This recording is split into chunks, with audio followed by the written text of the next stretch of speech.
दिलवाले का दर्द कहानी की शुरुआत एक छोटे से गांव से होती है जहां सूरज की पहली किरणों के साथ नीला आसमान और हरे भरे खेतों की सुंदरता निखर जाती है। यहीं पर रहते थे आर्यन और सिया, बचपन के दोस्त जो एक दूसरे को अपनी जान से भी ज़्यादा चाहते थे। आर्यन के लिए सिया उसकी दुनिया ही थी और सिया के लिए आर्यन उसकी खुशियों का खजाना था। एक दिन जब आर्यन और सिया गांव के पास के एक पुराने पीपल के पेड़ के नीचे बैठे थे, सिया ने आर्यन से पूछा, क्या तुम मुझे हमेशा ऐसे ही प्यार करोगे? आर्यन ने मुस्कुराते हुए कहा, सिया, मेरा प्यार तुम्हारे लिए अनंत है, यह कभी ख़त्म नहीं होगा। सिया के चेहरे पर मुस्कान छा गई और दोनों ने उस पल को मन ही मन संजो लिया। यह उन दिनों में से एक था जब उन्हें पता नहीं था कि उनकी ज़िंदगी एक सैड लव स्टोरी बनने जा रही है। जैसे जैसे दिन बीतते गए उनके प्यार की गहराई बढ़ती गई, परंतु हर प्रेम कहानी की तरह उनकी कहानी में भी एक मोड़ आया। आर्यन के पिता ने उसे शहर जाकर पढ़ाई करने का फैसला किया। आर्यन के लिए यह एक कठिन समय था, लेकिन उसने सिया से वादा किया कि वह जल्द ही लौट आएगा। यह वादा उनके रिश्ते का एक अहम हिस्सा बन गया और सैड लव स्टोरी का आरंभ बन गया। आर्यन के जाने के बाद सिया हर रोज़ उस पीपल के पेड़ के नीचे बैठकर उसकी राह देखती रही। वह दिन रात बस आर्यन के वापसी का इंतज़ार करती रही। उसने अपने दिल से कभी भी सैड लव स्टोरी जैसी त्रासदी की कल्पना नहीं की थी, लेकिन हर गुजरते दिन के साथ उसकी आंखों की चमक कम होती जाती थी। शहर में आर्यन ने अपनी पढ़ाई में खुद को व्यस्त कर लिया, लेकिन उसकी आत्मा का एक हिस्सा हमेशा सिया के साथ गांव में ही था। वह हर रोज़ उसे पत्र लिखता, लेकिन एक दिन जवाब नहीं आया। उसने सोचा कि सिया नाराज़ हो गई है, लेकिन वह नहीं जानता था कि सिया के जीवन में एक तूफान आने वाला है। यह तूफान उनकी सैड लव स्टोरी को और भी गहरा बना देगा। गांव में सिया के माता पिता ने उसकी शादी तय कर दी थी। सिया ने बहुत विरोध किया, लेकिन परिवार के दबाव में आकर उसने अपने प्यार का बलिदान दे दिया। आर्यन को यह खबर बाद में मिली जब वह गांव लौटने की तैयारी कर रहा था। उसके लिए यह एक सैड लव स्टोरी की तरह था जिसे वह कभी लिखना नहीं चाहता था। उसने महसूस किया कि उसकी ज़िंदगी की सबसे बड़ी खुशी उससे दूर जा रही है। आर्यन ने गांव पहुंचकर देखा कि सिया की शादी हो चुकी है। उसने सिया से मिलने की कोशिश की, लेकिन सब व्यर्थ था। वह पीपल के पेड़ के नीचे बैठकर रोया, जहां उन्होंने अपनी अनगिनत यादें बनाई थी। यह वह स्थान था जो उनकी सैड लव स्टोरी का मुख्य गवाह बन गया था। समय बीतता गया, लेकिन आर्यन का प्यार कभी कम नहीं हुआ। वह अक्सर उस पीपल के पेड़ के पास जाता और अपनी अधूरी प्रेम कहानी को याद करता। सिया की यादें उसकी जिंदगी का हिस्सा बन चुकी थी। वह जानता था कि यह एक सैड लव स्टोरी है, लेकिन उसने कभी हार नहीं मानी। उसने अपने प्यार को अपने दिल में संजो कर रखा, जैसे कि वह एक अनमोल खजाना हो। कुछ वर्षों बाद आर्यन ने सुना कि सिया की शादी सफल नहीं रही। वह उससे मिलने गया, लेकिन इस बार सिया ने ही उसे रोक दिया।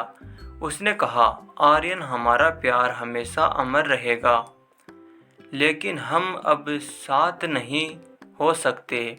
आर्यन ने सिया की आंखों में देखा और कहा, सिया, तुम्हारा प्यार मेरी जिंदगी की सबसे बड़ी ताकत है। मैं हमेशा तुम्हारे लिए खुश रहना चाहता हूँ। यह सुनकर सिया की आंखों में आंसू आ गए, लेकिन वह जानती थी कि उनकी सैड लव स्टोरी का यही अंत था। इस तरह आर्यन और सिया की कहानी एक अधूरी प्रेम कहानी बन गई, जिसे लोग सैड लव स्टोरी के नाम से जानते हैं। उनका प्यार भले ही अधूरा रह गया हो, लेकिन उनकी यादें हमेशा जीवित रहेगी।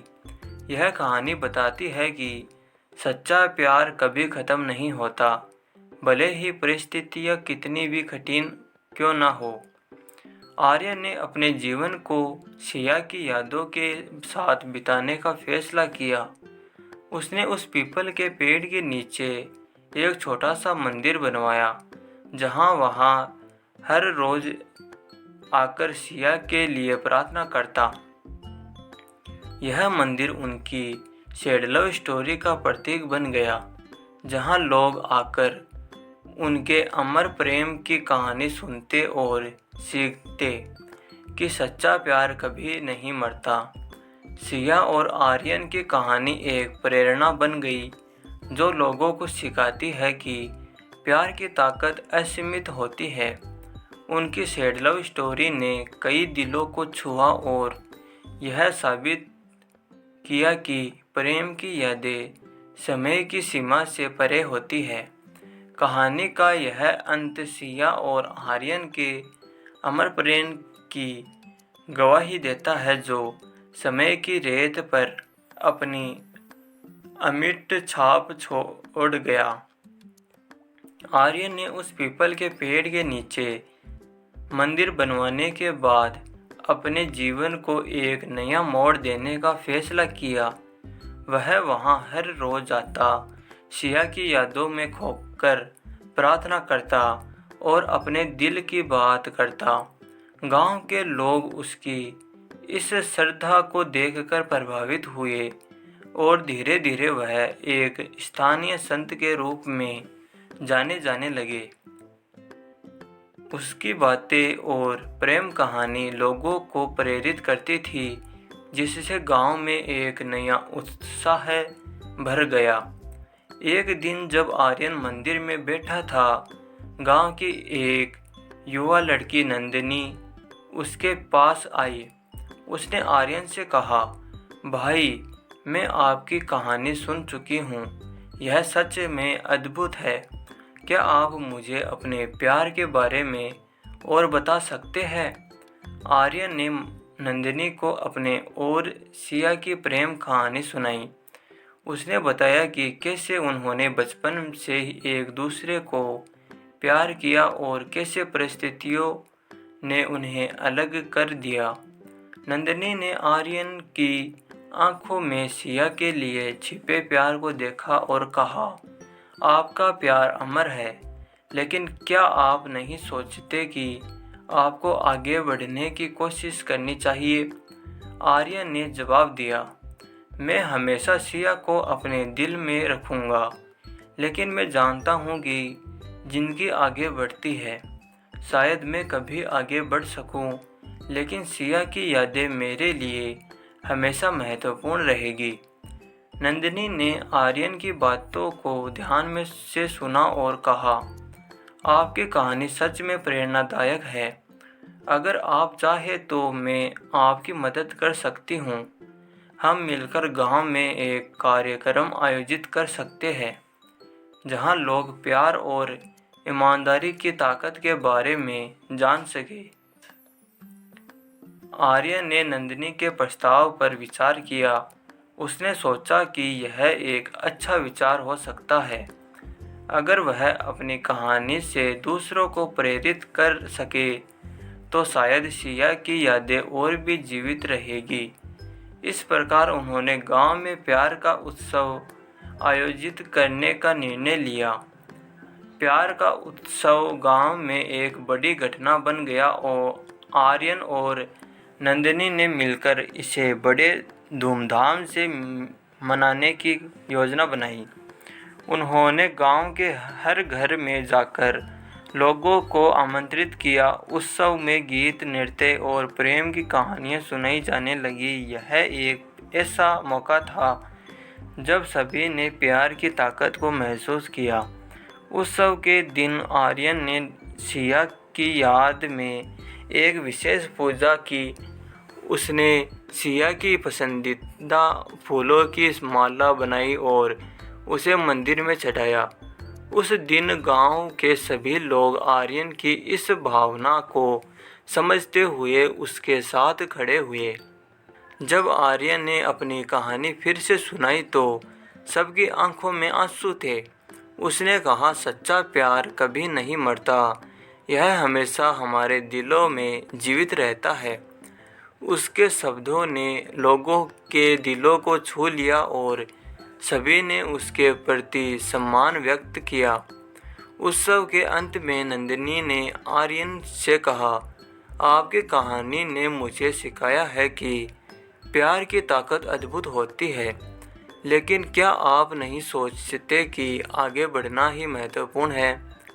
आर्यन ने गहरी सांस ली और कहा, हाँ, मैंने यह समझा है, मैं सिया को कभी नहीं भूलूंगा, लेकिन मुझे यह भी समझना होगा कि ज़िंदगी चलती रहती है। शायद कोई दिन मैं अपने दिल में एक नई शुरुआत कर सकूं। समय बीतता गया और आर्यन ने धीरे धीरे नंदिनी के प्रति एक विशेष आकर्षण महसूस करना शुरू किया। नंदिनी की मासूमियत और उसका समर्पण उसे बहुत भाता था, लेकिन आर्यन के दिल में हमेशा सिया का प्यार जीवित था। वह कभी भी सिया को भुला नहीं सका। कुछ महीनों बाद आर्यन और नंदिनी ने एक दूसरे के लिए अपने दिल की बात कहने का निर्णय लिया। एक शांत शाम को जब उन्होंने गांव के पुराने पीपल के पेड़ के नीचे बैठकर बातें की, आर्यन ने कहा, नंदिनी, तुमने मेरे जीवन में एक नई रोशनी लाई है। मैं तुम्हारे साथ आगे बढ़ना चाहता हूँ, लेकिन मैं सिया को कभी नहीं भूलूंगा। नंदिनी ने मुस्कुराते हुए कहा, मैं समझती हूँ आर्यन, सच्चा प्यार कभी ख़त्म नहीं होता। मैं चाहती हूँ कि तुम सिया की यादों को अपने दिलों में रखो, लेकिन मुझे भी अपने प्यार का एक मौका दो। आर्यन ने नंदिनी को देखा और उसने उसके हाथ को थाम लिया। उसने महसूस किया कि सच्चा प्यार निभाने के लिए कभी कभी हमें अपने दिल की बात सुननी पड़ती है। उस पल उसने तय किया कि वह सिया की यादों के साथ साथ नंदिनी के प्यार को भी अपने दिल में जगह देगा। इस प्रकार आर्यन ने अपनी ज़िंदगी में एक नया अध्याय शुरू किया। उसने सिया की यादों को अपने साथ रखा, लेकिन नंदिनी के प्यार को भी अपने जीवन में स्वीकार किया। यह एक नई शुरुआत थी जहां सच्चे प्रेम की गहराई एक बार फिर से महसूस हुई। आर्यन की कहानी अब सिर्फ एक सैड लव स्टोरी नहीं थी, बल्कि यह एक प्रेरणा बन गई कि कैसे प्यार हमें आगे बढ़ने की ताकत देता है।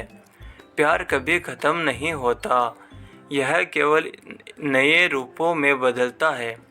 आर्यन ने अपनी ज़िंदगी को एक नई दिशा दी और यह साबित किया कि सच्चा प्यार हमेशा हमारे साथ रहता है, चाहे परिस्थिति कैसी भी हो। तो दोस्तों, आपको कहानी कैसी लगी हमें कमेंट कर जरूर बताइए और प्लीज़ वीडियो लाइक कीजिए और चैनल को सब्सक्राइब कीजिए। Thank you.